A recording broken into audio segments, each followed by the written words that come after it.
जब इंडिया के एग्जाम को 30 दिन बचे होते हैं ना, तो हमें तलाश होती है किसी एक ऐसे वीडियो की जो हमें ये बता दे कि हमें कितना पढ़ना है कितना नहीं पढ़ना, या किस टॉपिक को छोड़ सकते हैं किन टॉपिक को कर सकते हैं। तो ये एक ऐसा ही वीडियो है जो आपको ये बताने वाला है कि लास्ट 30 डेज में वो कौन से सब टॉपिक है जिन्हें आपको बिल्कुल नहीं छोड़ना है और वो कौन से टॉपिक है जिन्हें आपको जरूर करना है। मेरा नाम मयंक है, स्वागत करता हूं आपका प्यार से प्लेटफॉर्म पे, इसका नाम है मैथ्स जुगाड़ से। और आज इस वीडियो में हम बात करने वाले हैं आपके बारे में, आपके एनडीए मैथ्स के बारे में। तो इस वीडियो में एनडीए मैथ्स में लास्ट 30 दिन बचे हुए हैं। मुझे मालूम है पैनिक हो रहा होगा, क्या वो सब टॉपिक्स हैं जो जरूर पढ़ने चाहिए और क्या वो सब टॉपिक्स हैं जो छोड़ सकते हैं आप। हम बात करने वाले हैं इस वीडियो में, तो अंत तक बने रहिएगा, काफी कुछ सीखने को मिलेगा और लास्ट में एक सरप्राइज भी है आपके लिए।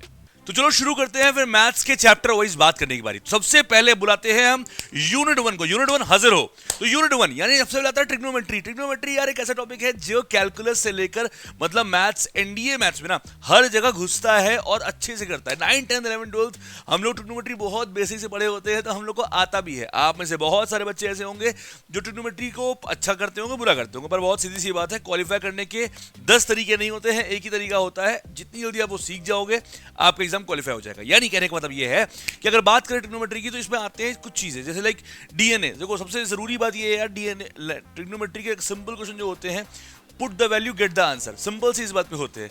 यानी वैल्यूज डालिए, आंसर पाइए। 30 डालिए, 60 डालिए, नंबर डालिए। ऐसे क्वेश्चंस एनडीए में पहले भी आते थे, आज भी आते हैं, पर अब थोड़ा सा कम हो गया है। फिर आता है बेसिक्स फॉर्मूले। देखो like sine C plus sine D, 2 sine A sine B, या ये जो फॉर्मूले होते हैं ना, ये तो आपको पढ़ना ही है, यहाँ ऑप्शन नहीं है और ये आना भी चाहिए, बिकॉज 9th में पढ़ाया जाता है हम लोग को ये। Sine rule, cosine rule. देखो साइन रूल कहाँ पे, यानी जब अगर आपको साइड्स गिवन हो और आपको एंगल्स का रेशियो निकालना हो और वाइस वर्सा, वहां पे रूल होता है साइन रूल का। फिर कोसाइन रूल, यानी जहां पे साइड्स गिवन हो और एंगल निकालना होता है वहां कोसाइन रूल होता है। फिर कुछ छोटी छोटी बातें जो हम लोग ध्यान नहीं देते। देखो यार, मैं अगर बात करूं डीएनए की, बेसिक फॉर्मूले की, साइन रूल की, कोसाइन रूल की, यहां तक बच्चा अच्छे से बढ़ता है। फिर जब आती है बारी स्मॉल एस, यानी सेमी पैरामीटर, अर्ध परिमाप बोलते हैं। स्मॉल आर जिसे इन रेडियस सर्कल, इन रेडियस अंतः त्रिज्या बोलते हैं। डेल्टा जिसे हम एरिया ऑफ ट्रायंगल बोलते हैं, क्षेत्रफल हिंदी में बोलते हैं। कैपिटल आर क्या होता है, परित्रिज्या यानी सर्कम रेडियस। तो ये वो सब सेक्शंस हैं जो आपके पेपर में बहुत आते हैं, जिनका रोल बहुत होता है। देखो यार, मैंने साइन रूल लिखा, हाँ लिखा, कोसाइन रूल लिखा, नेपियर्स एनालॉजी लिखा क्या, नहीं लिखा, क्योंकि वो आप पढ़ सकते हो अगर आपको सब कुछ पढ़ना है। बट लास्ट टाइम पे I will not recommend you कि आप वो भी पढ़ें, ठीक है। जो जो बता रहा हूं लिख लो अपनी कॉपी में, सारी चीजें मैं लिख कर रिसर्च करके रखा हूं आपके लिए कि भाई छोटे भाई बहन हो, अब आपको भटकना नहीं है, आपको लिमिटेड चीजें पढ़नी है, ठीक है। और लास्ट में मंत्र भी है, वो देख लेना अच्छे से, है ना। फिर आते हैं आईटीएफ पे। यार आईटीएफ का रोल बहुत ज्यादा है, बिकॉज जब हम कैलकुलस की बात करते हैं ना, डिफरेंशिएशन और इंटीग्रेशन, तो वहां भी आईटीएफ के क्वेश्चंस बहुत आते हैं, स्पेशली विद द 3 आइडेंटिटीज। मैं आपको ये बोल रहा हूं, sine inverse X plus cos inverse X बराबर pi by 2, tan inverse X plus cot inverse X बराबर pi by 2, sec inverse X plus cosec inverse X बराबर पाई बाय 2, ये 3, और 2 tan इनवर्स एक्स बराबर साइन में, cos पे और tan में जो होता है। बस इतने फॉर्मूले आप आईटीएफ में पढ़ लो। अगर कुछ नहीं आ रहा है तो ये चैप्टर प्लीज बच्चे पूरा पढ़ने के चक्कर में जाइएगा कि sign inverse X plus sine inverse बड़ा बहुत डिटेल है, उतना जाने की जरूरत नहीं है। इवन डीएनए यहां भी काम करता है। और फिर आता है मैक्सिमम मिनिमा। तो लास्ट कुछ सेक्शंस में हम लोग देख रहे हैं, कुछ बार एनडीए के लास्ट 4-5 पेपर का एनालिसिस आप करेंगे तो आप ये देखेंगे कि मैक्सिमम मिनिमा के क्वेश्चन इन ट्रिग्नोमेट्री बहुत आते हैं, तो इसको हम लोग अच्छे से पढ़ने वाले हैं। तो ट्रिग्नोमेट्री इन शॉर्ट आपको पूरी नहीं पढ़नी है। Sine rule, cosine rule, Napier's छोड़ दो, हाफ प्रोजेक्शन फॉर्मूला, ये सब चीज छोड़ दो। फिर half angle formula like sine A by 2, cos A by 2, tan A by 2, वो जरूर पढ़ना है। फिर आपका बेसिक फॉर्मूले और मैक्सिमम मिनिमा, बात खत्म। ट्रिग्नोमेट्री के 15 क्वेश्चन उड़ाने के बाद अब हमारी बारी गाड़ी आई है अलजेब्रा पे। अलजेब्रा जिसका वेटेज 30+ क्वेश्चंस का होता है। इसमें यार बहुत चैप्टर्स हैं, तो अगर मैं ओवरऑल बताऊंगा तो शायद जस्टिफाई नहीं हो पाएगा। चलिए चैप्टर वाइज चलते हैं। आइए सबसे पहले बुलाते हैं अलजेब्रा के 2 सबसे फेवरेट चैप्टर को, जिसको बोलते हैं क्वाड्रेटिक इक्वेशन और कॉम्प्लेक्स नंबर। तो क्वाड्रेटिक कॉम्प्लेक्स हाजिर हो। तो क्वाड्रेटिक इक्वेशन की अगर मैं बात करूं तो यहां पे बहुत लिमिटेशन है, यानी सिर्फ डिस्क्रिमिनेंट पढ़ लीजिए, ग्राफ मैक्सिमा पैराबोला होता है ना ग्राफ, हाँ वो पढ़ लीजिए। वही अब ग्राफ पढ़ लिया तो मैक्सिमम मिनिमा अपने आप कवर हो गया। डी पढ़ लिया तो अब रूट्स रियल होते हैं, वो वाली कहानी क्लियर हो गई। आजकल यार क्वेश्चन में क्या हो रहा है, क्वाड्रेटिक इक्वेशन में जीआईएफ और मॉड, ये दोनों चीज एग्जाम में आने की पॉसिबिलिटी होती है। यानी अगर मैं आपसे कहूं कि x² - 3x + 2 = 0, तो इस पर आप कर लोगे। फिर यूपीएससी ने क्या किया, थोड़ा सा ट्विस्ट किया और डाल दिया mod x² - 3 mod x + 2 का अब सॉल्व करो। तो अब ये हो सकता है पेपर में इस बार कि जीआईएफ को डाल दे, like GIF x² - 3 GIF x + 2। तो यार सिंपल सा तरीका, उसको जरूर कर लेना, मैंने इस पे वीडियो बनाया भी हुआ है। अल्फा और बीटा के कोई रिलेशन होते हैं, like sum of roots, product of roots, फिर alpha square plus beta square, alpha cube plus beta cube, one by alpha one by, वो सारे फॉर्मूले जो होते हैं, ठीक है। प्रॉपर्टीज, अरे यार प्रॉपर्टीज पे क्वेश्चन आजकल बहुत आ रहे हैं, मतलब क्या, अगर दोनों रूट्स में मैं कुछ जोड़ दूं तो हमारी इक्वेशन में क्या बदलाव होगा। सम ऑफ फ्रूट्स अगर जीरो हो तो रूट्स 1, c बाय ए होते हैं, अगर d बराबर जीरो हो, सम ऑफ कोफिशिएंट जीरो हो तो a और c बराबर होता है। ये सारे मैंने लिखवा रखे हैं आपको मिशन 200 प्लस की सीरीज में, देख सकते हैं यहाँ ऊपर आई बटन दिया हुआ है मिशन 200 प्लस में, मैंने यहाँ चैप्टर सारे कवर कर रखे हैं, उस पर सारी थ्योरी कवर कर रखी है, ठीक है। तो इतना पढ़ना है। साथ में एक चीज आजकल बहुत आती है कि अगर एक root alpha plus i beta है तो दूसरा क्या होगा, उसका conjugate alpha minus i beta. अगर एक root alpha plus root beta है, दूसरा क्या होगा, अल्फा माइनस रूट बीटा। तो ये सेक्शन से भी क्वेश्चन आता है, सिर्फ इतना पढ़ो क्वाड्रेटिक में, बाकी सारी ज्ञानबाजी कि x प्लस 1/x वाला ये वाला कुछ नहीं पढ़ना, सब छोड़ दो। सिमिलरली कॉम्प्लेक्स की अगर बात करें, भाई साहब कॉम्प्लेक्स नंबर में तो इतना लिमिटेड है कि सही से अगर आप चाह जाओगे 2 घंटे में खत्म कर दोगे। जैसे सबसे पहले पावर ऑफ आई यानी आयोटा, आयोटा के ऊपर जितनी थ्योरी है वो सब पढ़नी है। कर्रू यानी क्यूब रूट ऑफ यूनिटी, घन मूल की इकाई इन हिंदी, ठीक है, क्यूब रूट ऑफ यूनिटी और आयोटा। देखो यार कॉम्प्लेक्स नंबर में सबसे मोस्ट इंपॉर्टेंट रोल यही दोनों प्ले करते हैं। फिर आता है तीसरा प्रॉपर्टीज, जैसे कि मॉडुलस हो गया, आर्गुमेंट हो गया। अब आर्गुमेंट लॉ की प्रॉपर्टी फॉलो करता है तो वो सारी बातें हो गई। मॉड z1 अपॉन z2 बराबर mod z1 upon mod z2 होता है, वो वाली प्रॉपर्टीज हो गई। तो ये जो मॉड आर्गुमेंट और इनकी कहानियां हैं, z प्लस z बार कॉन्जुगेट क्या होता है ना, अगर z a प्लस आई भी दिया तो z बार क्या होगा, ये वाली जो कहानी है इससे। फिर इसके बाद अब हाँ, ये को मैंने ब्लू कलर से लिखा है इसीलिए क्योंकि अभी लास्ट जो पेपर हुआ था उसमें लोकस पे क्वेश्चन आया था कि z बार बराबर मॉड z स्क्वायर, जो कि ऑलरेडी मैंने पढ़ा रखा था, आपने आप देख सकते हैं पुराने वीडियोस जाके, सारे के सारे क्वेश्चन जो मेरे नोट्स में से डिट्टो आए थे, मतलब नंबर तक बदले नहीं थे, as it is copy cat थे, ठीक है, जिसके प्रूफ मेरे वीडियोज में आपको मिल जाएंगे, पुराने शॉर्ट्स में देखिएगा। जब पेपर हुआ था उसके तुरंत बाद मैंने डाला था ये चीज, ठीक है। सो z बार बराबर मॉड z स्क्वायर, ऐसा लोकस आ चुका है तो there is a high chance कि लोकस ऑफ एलिप्स और हाइपरबोला में भी खेल सकता है थोड़ा बहुत, तो इसको भी पढ़ सकते हैं। बट अगर आप ये सब कर रहे हैं फिर आप ये करिएगा। देखो होता क्या है यार, मैं एज अ टीचर मैं तो कहूंगा सब पढ़ लो, बट आई डू नो कि हर बच्चे का लेवल अलग है, हर बच्चे की गाड़ी अलग है, हर बच्चे ने लेवल अलग पढ़ाई करी है। सीबीएसई बोर्ड में अलग है, आईसीएसई बोर्ड में अलग है, स्टेट बोर्ड में अलग है, और सबसे जरूरी बात ये कोरोना वाला जो बच्चे हैं, मतलब जिन्होंने पढ़ाई नहीं करी है, तो इसलिए जरूरी है कि ये चीज आपके लिए कि जो ये लिखा है, अगर आपने क्यूब रूट पढ़ लिया, आई पढ़ लिया, प्रॉपर्टीज पढ़ लिया and still you want to study more, तो अब लोकस पढ़िएगा, अदरवाइज लोकस मत पढ़िएगा। ये वीडियो मैं एज अ बड़ा भाई बना रहा हूं कि अब आपको लास्ट मिनट में कंफ्यूज नहीं होना कि यार ये पढ़े वो पढ़े, किस टॉपिक किस चैप्टर में कौन से वो सब टॉपिक्स हैं जो आपको पढ़ने चाहिए, बस मैं वो बता रहा हूं। बहुत ध्यान से पूरी बात सुनिएगा। क्वाड्रेटिक कॉम्प्लेक्स के बाद अलजेब्रा में आते हैं दो और स्ट्रॉन्ग वॉरियर, जिनका नाम है बायनोमियल थ्योरम और एपीजीपीएसपी। तो चलो आओ देखते हैं इसमें क्या पढ़ना है हमको। बायनोमियल और एपी की बात करते हैं। सबसे पहले एपीजीपीएसपी, भाई साहब मतलब जिस तरह लास्ट 5-6 साल के ट्रेंड में देख रहा हूं, सबसे ज्यादा अलजेब्रा में किसी पे फोकस करना चाहिए तो वो आपको एपीजीपीएसपी पे करना चाहिए, और वो भी यार एकदम फिक्स पैटर्न पे है। मतलब देखो ये सारे चैप्टर मैंने ऑलरेडी कवर कर रखे हैं अपने मिशन 200 प्लस की प्लेलिस्ट में, जो कि अब मिल सकती है आपको, अभी रिसेंटली मैंने पढ़ाया था। अगर आप चाहते हैं कि लिमिटेड पढ़ें तो मेरी बात बहुत ध्यान से सुनो, पूरे अनुभव के साथ बता रहा हूं, बस इतना ही पढ़ना है, इसके ऊपर कुछ भी नहीं पढ़ना है, ठीक है। देखो बहुत सीधी सी बात है, कट ऑफ नहीं रैंक चाहिए, बट रैंक से पहले कट ऑफ चाहिए। आइए अब अगर मैं बात करूं एपी की, तो यार SN DL, डी मतलब कॉमन डिफरेंस, एल मतलब लास्ट टर्म, SN पहली चीज। सिग्मा एन क्या होता है, सिग्मा एन स्क्वायर क्या होता है, सिग्मा एन क्यूब क्या होता है, sum of first N odd natural number, sum of N even natural number. ये 5 स्पेशल सीरीज हैं जिन पर एनडीए में क्वेश्चन आता है। फिर से सुनो, सिग्मा एन प्रथम एन प्राकृतिक संख्याओं का योग, सिग्मा एन स्क्वायर प्रथम एन वर्गों के प्राकृतिक संख्याओं का योग, सिग्मा एन क्यूब घनों के, और sum of N odd natural number, sum of N even natural numbers. ये 5 सीरीज, और साथ में sum of first N terms, N term, common difference, L. इतना ही पढ़ना है आपको एपी में। सिमिलरली जीपी में और कम पढ़ना है, एसएन और एस इन्फिनिटी। भाई साहब एस इन्फिनिटी यानी sum of infinite terms in GP, यहां से क्वेश्चन बहुत बनता है। एचपी में बहुत बेसिक्स ही पता होना चाहिए कि हर एपी के हर टाइम को उल्टा करके एचपी बनता है, बस इतनी बात पता होना चाहिए। और सबसे जो आजकल इंटरेस्टिंग बना हुआ है यूपीएससी एनडीए के पेपर में, वो है अर्थमेटिक मीन, ज्योमेट्रिक मीन और हार्मोनिक मीन। यहां से क्वेश्चन बहुत ज्यादा आते हैं। फिर डीएनए यहाँ एपीजीपी में बहुत वर्क करता है। लाइक अगर आपसे कोई कह रहा है कि एबीसी एपी में है तो हम 1 2 3 लेते हैं, अगर एबीसी जीपी में है तो हम 1 2 4 लेते हैं, अगर एबीसी एचपी में है तो हम 632 लेते हैं। पर मेरा आपसे क्वेश्चन ये है कि कमेंट बताना, इस वीडियो को यहीं पॉज करके कमेंट बताओ कि अगर हमारा ए स्क्वायर, बी स्क्वायर और सी स्क्वायर अगर ये तीनों एपी में हैं तो हम एबीसी जगह क्या लेंगे? अगर वाकई में एमजीएस के स्टूडेंट हो तो कमेंट में जरूर बताना, ठीक है। आगे बढ़ते हैं, फिर बात करते हैं बाइनोमियल थ्योरम के बारे में। बाइनोमियल थ्योरम मतलब वो चैप्टर, हो नाम सुनते ही हाथ फूलने लगता है, डर लगने लगता है, बिकॉज आपने मुझसे नहीं पढ़ा। बाइनोमियल थ्योरम एक आसान चैप्टर है अगर आपको लिमिटेड टॉपिक पढ़ना आता है तो। जैसे फॉर एग्जांपल आपको लग रहा है ये बाइनोमियल थ्योरम यार बल्ले पल्ले नहीं पड़ रही है, भाई साहब मैं सुनिए मेरी बात, आप सिर्फ पढ़ लीजिए नंबर ऑफ टर्म्स, मेरी बात लिख लो, टॉपिक यही एनडीए में आएगा। नंबर ऑफ टर्म्स आएगा, प्रॉपर्टीज आएगा, प्रॉपर्टीज यानी जो NC0 NCR के संबंध होते हैं वो, general term, independent term, coefficient of equivalence, NCR, और मोस्ट इंपॉर्टेंट है मिडिल टर्म और sum of coefficient. Sum of coefficient और नंबर ऑफ टर्म्स, ये दो टॉपिक लिख लो, इनसे क्वेश्चन जरूर आएगा, ठीक है। अब आओ बात करते हैं कुछ और बहुत प्यारे चैप्टर पे, बहुत छोटे चैप्टर पे, जिनको हम अक्सर अवॉइड करते हैं और अवॉइड नहीं करना चाहिए। आइए मिलते हैं पीएनसी से। तो भाई देखो, पीएनसी बहुत सारे बच्चे हैं जो छोड़ने आते हैं, बिल्कुल छोड़ दो, मैं बिल्कुल आपके साथ हूं।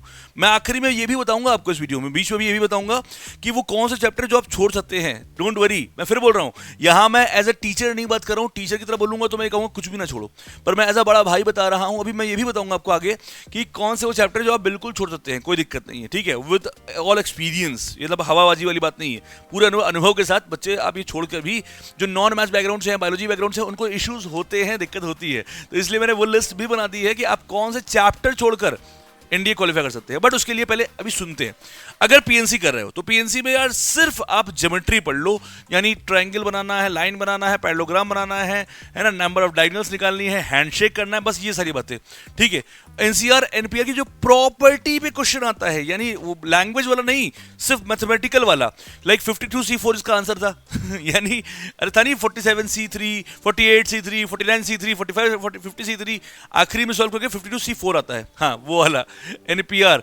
एनपीआर यानी अगर मैंने कहा कि एक वर्ड दिया मैंने लखनऊ, इसको आप अरेंज करके लिखो, तो आप क्या करते हो, LUCKNOW गिन लिया, जितना नंबर आया लिख दिया। फिर आता है इलाहाबाद, जो रिपीट होता है उसे डिवाइड कर दिया, याद आया, वैसे क्वेश्चंस, ठीक है।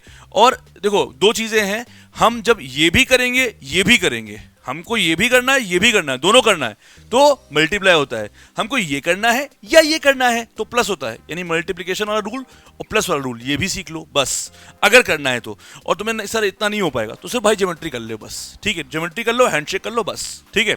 एमएनडी भाई साहब छोड़ो सब, पर नहीं छोड़ना क्या है, मैट्रिक्स एंड डिटरमिनेंट। कारण क्या है कि मैट्रिक्स, डिटरमिनेंट और एपी जीपी एचपी, ये दो चैप्टर ऐसे हैं जिनसे एनडीए में सीधा सीधा प्रॉपर्टी बेस्ड क्वेश्चन आता है। तो अगर आपको प्रॉपर्टी भी पता है तो आप देखकर टिक कर पाओगे। तो ये वो चैप्टर हैं जिन्हें आपको नहीं छोड़ना है।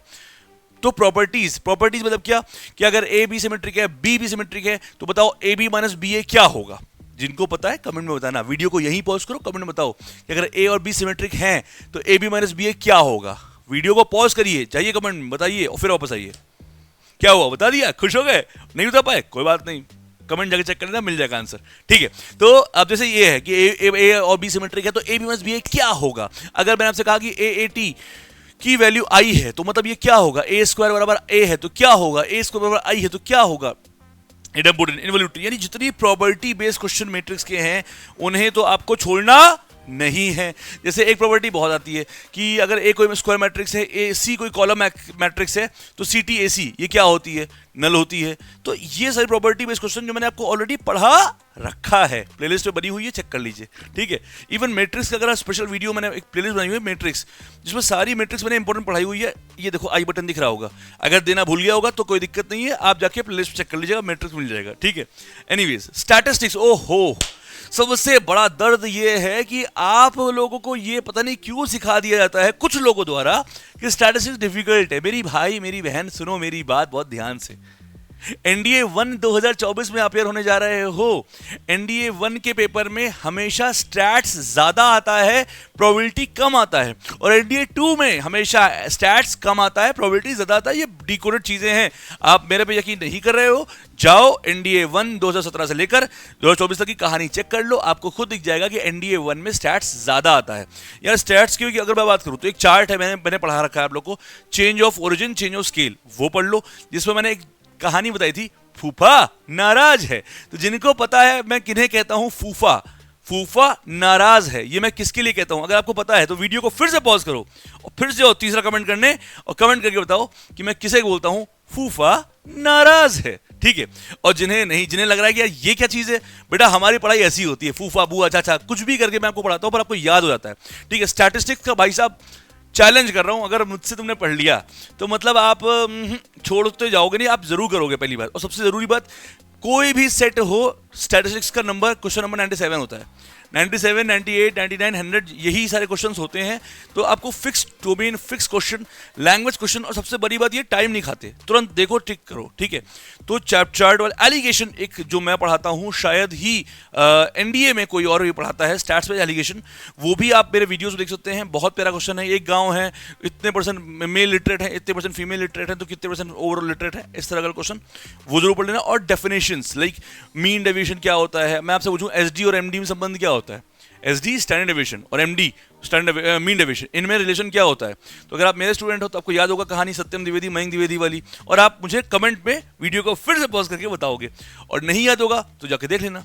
चलो आगे बढ़ो, अब बात कर लेते हैं 2D के बारे में। देखो 2D यार, 2D 3D वेक्टर, ये तीन एक यूनिट है। 2D में आते हैं एनडीए में 10 क्वेश्चन, और भाई साहब 10 क्वेश्चन की वेटेज है सॉरी।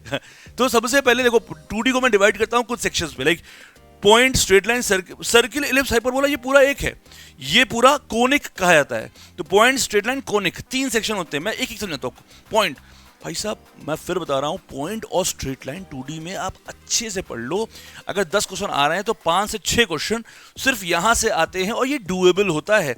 स्पेशली मैं बता रहा हूं पॉइंट स्ट्रेट लाइन में एक टॉपिक है कि 2 लाइन दी हुई है, उनके बीच के एंगल, और 2 पॉइंट दिए हुए हैं, उनके बीच की दूरी पे डिफिकल्ट लेवल का क्वेश्चन सेट करने की कोशिश करते हैं। ठीक है, अगर आपने वो चीज हैक कर ली तो आपका एक क्वेश्चन कंफर्म है, 110% आएगा ही आएगा। 2 लाइन दी होंगी, उनके बीच का एंगल वाला कहानी। ठीक है, 2 लाइन परपेंडिकुलर होंगी, पैरेलल होंगी। अच्छा 2 लाइन अगर परपेंडिकुलर हैं तो उनकी स्लोप की कंडीशन क्या होती है, कमेंट में बताना वीडियो को पॉज करके। चलो अच्छा फिर रुक चले गए आगे। चलो जब तुम्हें आता है तो बताओ क्या ही जा रहा है, दिक्कत है कोई, वीडियो को पॉज करो, कमेंट में जाओ। अगर 2 लाइन आपस में परपेंडिकुलर हैं तो उनकी स्लोप की कंडीशन क्या होती है, लिखो लाइव चैट में। एनीवेज, तो पॉइंट, लाइव चैट में नहीं कमेंट में, तो पॉइंट में देखो डिस्टेंस निकालना, सेंटर निकाल, सॉरी सी से कुछ था वो निकालना। ठीक है, मैं ऐसे बताता हूँ, छोड़ो हटाओ, डिस्टेंस निकालना। ठीक है, फिर उनके बीच के जो दूरी है वो निकालना, फिर मिड पॉइंट निकालना, फिर सेक्शन फॉर्मूला निकालना, सेक्शन फॉर्मूला लिखा है, ये सेक्शन फॉर्मूला लिखा है, सेक्शन फॉर्मूला निकालना, फिर 2 लाइन के बीच का एंगल निकालना, फिर अगर मान लीजिए कोई 2 लाइन दी हुई है, लाइन की कितनी फॉर्म होती है वो निकालना। सेंटर बहुत तरीके होते हैं, देखो सेंट्रॉइड, इन सेंटर, सर्कम सेंटर और ऑर्थो सेंटर, ये 4 होते हैं। एक्स सेंटर आपके सिलेबस का पार्ट नहीं है, प्लीज उसे मत पढ़िएगा। सेंट्रॉइड पे क्वेश्चन सबसे ज्यादा आता है, फिर इन सेंटर पे आता है, फिर सर्कम सेंटर पे आता है। एक क्वेश्चन मेरे मन में आ रहा है, अगर आपको आंसर आता है तो कमेंट, वीडियो को फिर से पॉज करो, जाओ और आंसर दो कि यार ऐसा कौन सा सर्किल होता है जिसमें सेंट्रॉइड, इन सेंटर, सर्कम सेंटर एक ही जगह पे होते हैं। कमेंट जरूर करना, कमेंट जरूर करना। अगर एनडीए कॉलेज सीरियस हो, I am also serious, please pause the video and go and comment कि ऐसा कौन सा ट्रायंगल है जिसमें सारे पॉइंट एक ही जगह पे होते हैं। आगे बढ़ो, फिर आता है बारी स्ट्रेट लाइन हो गई। हाँ, स्ट्रेट लाइन में types and slope and perpendicularity. Circle, देखो भाई सर्किल में बस ये पढ़ लो, जहां लिखा हो पास वहीं 2 ठास, यही मेरा formula, pass through types. Circle में एक ही क्वेश्चन आता है कि एक सर्किल है जो 3 पॉइंट से गुजर रहा है, पहला। और सर्किल की जितनी इक्वेशन होती है, सबसे ज्यादा इंपॉर्टेंट कौन सी होती है जो आप भूलते हो, वो है डायमीटर वाली, कि डायमीटर फॉर्म यानी एक्सट्रीमिटीज ऑफ डायमीटर वो दिए होते हैं, वो आप भूल जाते हो, उसको नहीं भूलना है। ठीक है, क्लियर बात सभी को। सिमिलरली इलिप्स में, इलिप्स और हाइपरबोला जनरल पढ़ना है। पैराबोला को यार अच्छे से पढ़ना, मेरा सब सजेशन रहेगा। इसको आप अगर हल्का भी पढ़ोगे तब भी चलेगा। फोकस निकाला सीख लो, वही क्वेश्चन आएगा। फोकस निकाला या सम ऑफ फोकल डिस्टेंस, इनमें से कोई क्वेश्चन आएगा इससे। ठीक है, पर पैराबोला थोड़ा ढंग से पढ़ना। ठीक है, चलो आगे बढ़ते हैं। अब बारी आती है इसके बाद सीधे 3D और वेक्टर की। 3D में यार बच्चे अमूमन डरते हैं। मैं ये बोलता हूँ अगर 2D आपने सही से पढ़ी है तो 3D में कोई दिक्कत नहीं होगी। तो 2D की काफ़ी चीज़ें पढ़नी है। फिर 3D में DC DR लाइन स्फीयर, ये 4 चीज़ें हैं। फिर बता रहा हूँ, एक जैसे सर्किल आपने पढ़ा, जो आपने सर्किल में पढ़ा वो आप स्फीयर में पढ़ोगे। जो आपने यहाँ पे पढ़ा है कि मिड पॉइंट निकालते हैं, डिस्टेंस निकालते हैं, सेंट्रॉइड निकालते हैं और सेक्शन फॉर्मूला निकालते हैं, वो सारी चीज़ें 3D में भी होती हैं, बस एक पैरामीटर बढ़ जाता है। ठीक है, तो अगर 2D ढंग से पढ़ लिया 3D अपने आप हो जाती है। लाइन, 2 लाइन के बीच के एंगल निकालना, 2 लाइन अगर परपेंडिकुलर है इन 3D तो कंडीशन क्या होती है, बहुत प्यारी है DR में, है ना। खट से वेक्टर आ जाओ। वेक्टर में यार ये है, कुछ फॉर्मूले होते हैं, जैसे मॉड ए प्लस बी का whole square, mod A minus B का होल स्क्वायर, इन दोनों का sum, A cross B, A dot B, ठीक है, ये सारे फॉर्मूले। और सबसे इंपॉर्टेंट, अगर ए और बी यूनिट वेक्टर हैं तो मॉड ए प्लस बी की वैल्यू क्या होगी, ये तुम्हें बताना है कमेंट में, ठीक है। अगर आता है तो बताना। सोचो, सुनो, अगर दो वेक्टर हैं ए और बी और उनके बीच में बनने वाला एंगल है थीटा और ये दोनों यूनिट वेक्टर हैं, तो बताओ मॉड ए प्लस बी की वैल्यू क्या होगी। एनडीए में 3 बार आया हुआ क्वेश्चन है ये, ठीक है। तो ये सारी देखो बेटा, मैंने कहा घोल के पिया हूं एनडीए, एनडीए पिया हूं, एनडीए जिया हूं, एनडीए के लिए हूं और एनडीए के बच्चों के लिए हूं, इसलिए ये वीडियो बना रहा हूं पूरे अनुभव के साथ। जितना बता रहा हूं बस उतना पढ़ लो, मोर देन सफिशिएंट है। आगे बढ़ो। तो पैरेललोग्राम, ट्रायंगुलर लॉ, वेक्टर में ये बहुत इंपॉर्टेंट है। अगर आपको फिर भी, मैं फिर सुना रहा हूं, अगर आप यूनिट वेक्टर पढ़ रहे हो, उनके बीच के एंगल पढ़ रहे हो, साइन कॉस पढ़ रहे हो और ये नहीं पढ़ रहे हो तब भी चलेगा काम, इट्स ओके। वर्क डन जरूर पढ़ना, मोमेंट जरूर पढ़ना, वर्क डन और मोमेंट ये ना छोड़ना, ये इंपॉर्टेंट है, ठीक है, क्लियर। चलो नेक्स्ट पढ़ते हैं। इसके बाद बारी आती है हमारे अगले टॉपिक की, कैलकुलस। भाई साहब 30-35 क्वेश्चन का अकेले जिम्मेदार कैलकुलस। तो भैया कैलकुलस के लिए मैंने यहाँ पे अभी मिशन 200 प्लस में ही कैलकुलस की सीरीज थी, इसका आई बटन यहाँ दिया हुआ है ऊपर, नहीं तो प्लेलिस्ट जाके मिल जाएगा, बहुत इंपॉर्टेंट है। फिर बोल रहा हूं, कैलकुलस बहुत बहुत बहुत ज्यादा इंपॉर्टेंट है, इसको लाइटली मत लीजिएगा, ठीक है। कैलकुलस को मैंने 2 पार्ट में डिवाइड किया हुआ है। अमूमन लोग किताब सब लोग डिफरेंशियल कैलकुलस और इंटीग्रल कैलकुलस करते हैं, मैं ऐसा नहीं करता हूं। मैं इसी बात को ऐसे बोलता हूं कि यार 4 चीजें हैं, function, limit, continuity, differentiable, differentiation. ये वो सेक्शन है जो बच्चा अगर मेहनत करने पे आ जाए तो 4 दिन के अंदर इसको आप एस कर सकते हो, यानी एकदम पक्का कर सकते हो, यानी एकदम श्योर कर सकते हो कि there is no mistake at all, there is no mistake at all. अगर आप अपने ऊपर उतर आए कि भैया अब मुझे करना ही है।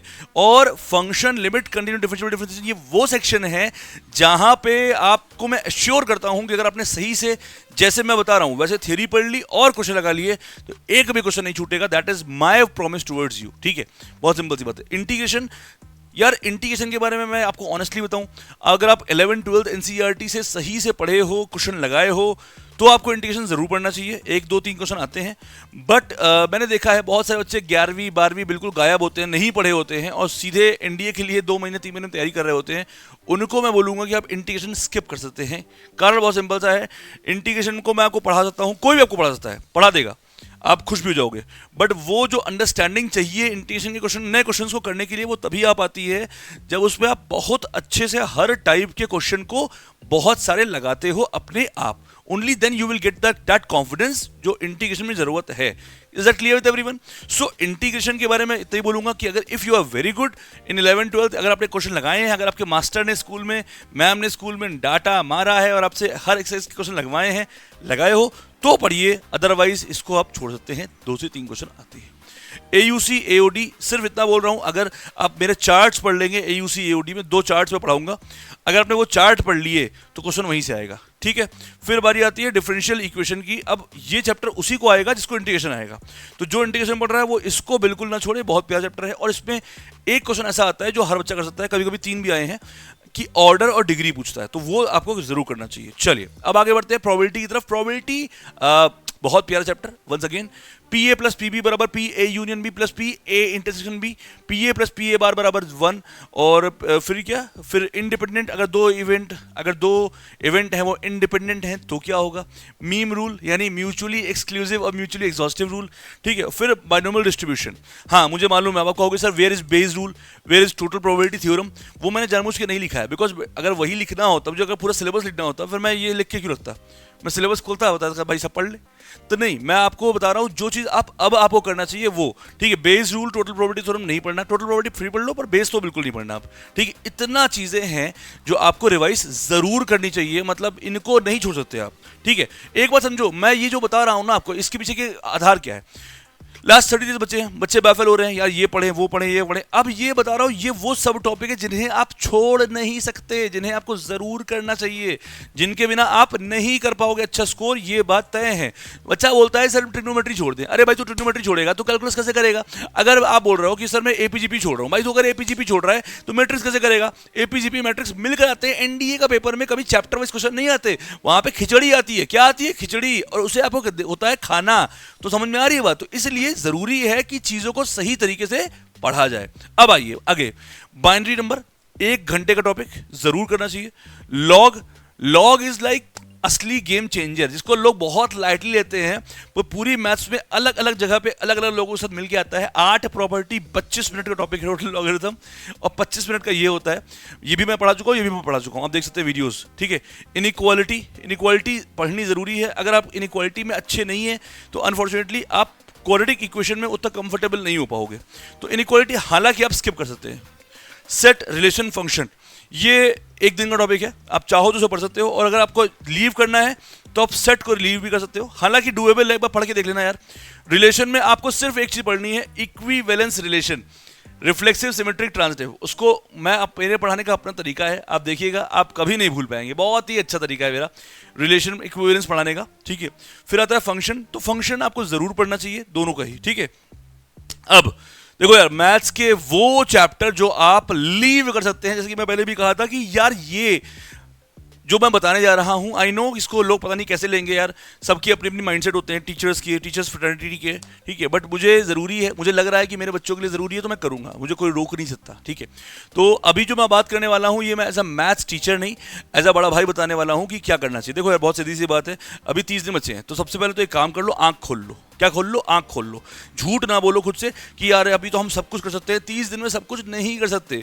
तो stop criticising, stop complaining, stop condemning कि मैंने नहीं पढ़ा, उन्होंने नहीं पढ़ाया, इन्होंने नहीं किया, ये नहीं किया, वो नहीं, सब बंद कर दो। Stop all this over chant, सब कुछ बंद करो और सबसे पहले मुद्दे पे आओ। मुद्दा ये है, 30 दिन में पेपर है, 21 अप्रैल पेपर है और आज तारीख हो रही है 10 मार्च। तो अब करना क्या है? करना ये है कि कुछ चैप्टर ऐसे हैं जो अगर आपने पढ़े, एक बार पढ़ के देखो, लगाओ क्वेश्चन, अगर लग जा रहे हैं तो वेरी गुड, पर नहीं लग रहा है तो यू मे स्किप। जिनमें से नंबर 1 पे आता है इनइक्वालिटी, नंबर 2 पे आता है 3D में भी कुछ स्पेसिफिक पोर्शन, ठीक है। नंबर 3 पे आता है आपका सेट, नंबर 4 पे आपका आता है बाइनोमियल थ्योरम, ठीक है। ये 4-5 चैप्टर वो हैं जो आप छोड़ सकते हो, ठीक है। इनमें आप नंबर 5 पे आता है कोनिक सेक्शन, 2D के अंदर कोनिक, पैराबोला, इलिप्स, हाइपरबोला, ये 4-5 सेक्शन वो है। ऐसा नहीं है कि ऐसे क्वेश्चन नहीं आते, क्वेश्चन आते हैं, पर अगर आप इनको छोड़कर भी पेपर देने जाओगे तो उतना घाटा नहीं होगा। पर इनको अगर आप पढ़ रहे हो, आपको समझ ही नहीं आ रहा है, तो आपका ये मॉरल हाई कभी नहीं होने देंगे। ये समस्या है इस चैप्टर से, ठीक है। अब जैसे मैं आपसे बोलूँ ट्रिग्नोमेट्री, बिल्कुल नहीं, कभी नहीं, कोई नहीं बोल सकता। अगर मैं आपसे बोलूँ लॉग, बिल्कुल नहीं। अगर मैं आपसे बोलूँ कॉम्प्लेक्स, बिल्कुल नहीं, क्योंकि ये सब चैप्टर मिक्स करके आते हैं, तो इनको आप नहीं छोड़ सकते, प्लीज अंडरस्टैंड, ठीक है। अच्छा, ये देखिए, लास्ट 30 डेज, यार मैं आपको एक ही चीज बोल रहा हूँ, बहुत सुहाना सफर है। हाँ, लास्ट कुछ दिनों से थोड़ा सा मैं फ्लक्चुएट हो गया था, अनफॉर्चुनेट, कुछ पर्सनल रीजन थे मेरे बहुत बड़े, मैं वो बताऊंगा नहीं, पर अगर मैं आई एम श्योर मैं आप समझ पाऊँ मुझे कि मेरा इंटेंट हमेशा से पढ़ाने का रहता है, भागने का नहीं रहता। तो अगर मैं नहीं पढ़ाया तो there is something big reason, वो अनफॉर्चुनेटली मैं बता नहीं सकता। बट मैं एक चीज बोल रहा हूँ कि जितनी ताकत मेरे अंदर है, जो जो मैं आपके लिए कर सकता हूँ, मैं वो सब करूंगा अब अगले कुछ दिन, चाहे जो भी करना पड़े। और सबसे जरूरी बात है, एक कड़वा सच ये है कि मेरे कुछ भी करने से आपका इंडिया नहीं होगा। सिर्फ और सिर्फ मेरे चीजों को, मेरा एक्सपीरियंस से जो मैं आपको बता रहा हूँ, वो अगर आपने सही से फॉलो कर लिया तो इंडिया क्वालिफाई कर लोगे। फॉर एग्जाम्पल, मैं अभी जो करने वाला हूँ वो तो मैं बताऊंगा ही, बट उसके पहले जरूरी बात यह है, लास्ट 30 डेज में एक मेरा मंत्र है जो मैं हमेशा से बोलता आ रहा हूँ, 2015 से 2024 आ गया, यही मंत्र जो मैं फॉलो खुद भी किया हूँ लाइफ में, पहले भी अपने समय में भी, और बच्चों को भी बोला है। ये मंत्र मैंने 15 में वैलिडेट किया था, पढ़ा मैं 9 से रहा हूँ, पर 2015 में ये हुआ कि ये मंत्र मैंने बना लिया था कि यार यही चीज़, यही एक सक्सेस मंत्र है मेरा। वो क्या है? Limited resources maximum revision. बस एक ही बात है, लिमिटेड रिसोर्सेज मैक्सिमम रिवीजन। सबसे पहले सब नहीं करना है, you are not Superman, you are a simple man, ठीक है। सिंपल एग्जाम में गलतियां होती है क्योंकि हम लोग बेसिक गलतियां करके आते हैं। तो कुछ बातें हैं जो आपको माननी ही पड़ेगी। लिमिटेड रिसोर्सेज, अपने रिसोर्सेज को बहुत लिमिट करो और बहुत बार पढ़ो, बहुत बार पढ़ो। ब्रूस ली की वही कोट जो मैं हजारों बार कोट कर चुका हूं, फिर से करता हूं कि मुझे तुम्हारे उस 10,000 मूव से खतरा नहीं है जो तुमने एक बार प्रैक्टिस करी है, मुझे तुम्हारे उस एक मूव से खतरा है जो तुमने 10,000 बार प्रैक्टिस करी है। यानी एक बुक कई बार पढ़ना इज बेहतर देन कई बुक एक बार पढ़ना, ठीक है। So try to reduce your resources, limited हो जाओ रिसोर्सेज पे और उसको जान लगा दो। फिर फॉर एग्जाम्पल, जैसे अगर मैं बात करूं, मेरी कुछ बातें हैं जैसे मैं बोलता हूं BBA, यानी बड़े भाई की advice. So this is a time for BBA। इस वक्त समय आ चुका है BBA का। BBA मतलब क्या? बड़े भाई की एडवाइस। ये मेरा नया निकाला है आप लोग के लिए। कुछ रूल्स हैं यार जो आपको फॉलो करने पड़ेंगे। एज अ बड़ा भाई बता रहा हूं, पहला बात प्रैक्टिस करो भाई, मैथ्स है बिना वीडियो देख के नहीं आएगा, प्रैक्टिस करना पड़ेगा। दूसरा, रिलैक्स रहो, प्रेशर मत लो। एंग्जाइटी होगी, मुझे मालूम है कि यार 21 अप्रैल को पेपर है यार, डर लग रहा है क्या क्या होगा, पता नहीं क्या होगा। सोचना नहीं है, रिलैक्स रहना है, एक टास्क लेना है, उसे अचीव करना है, फिर दूसरा टास्क लेना है। टास्क बाय टास्क चलो, ना कि एग्जाम के बारे में सोचो। आपको रिजल्ट के बारे में नहीं सोचना है, आपको प्रोसेस पे भरोसा करना है, प्रोसेस करना है। आज ये लिया, ये किया। तीसरा, पीवाईक्यू एग्जाम की एनालिसिस रोज करो, एक बार रात में सोने से पहले पेपर पलट के जरूर देखो कि पेपर का वो फील लो, वो कैसा पेपर होता है, वो जो होता है 40-50 पन्नों का पेपर होता है, उसको फील जरूर करो। एक बार क्वेश्चन जरूर देखो, पढ़ने को नहीं बोल रहा हूँ, सिर्फ पेपर पोस्टमार्टम एग्जाम वो करो। क्या लिखा था मैंने, एक्सरे करो, एक्सरे करो, ठीक है। फॉर्मूला रिटन, आपको डेली अब से लेकर एग्जाम तक डेली 2 घंटे निकाल के मैथ्स के सारे फॉर्मूले लिखना जरूर चाहिए।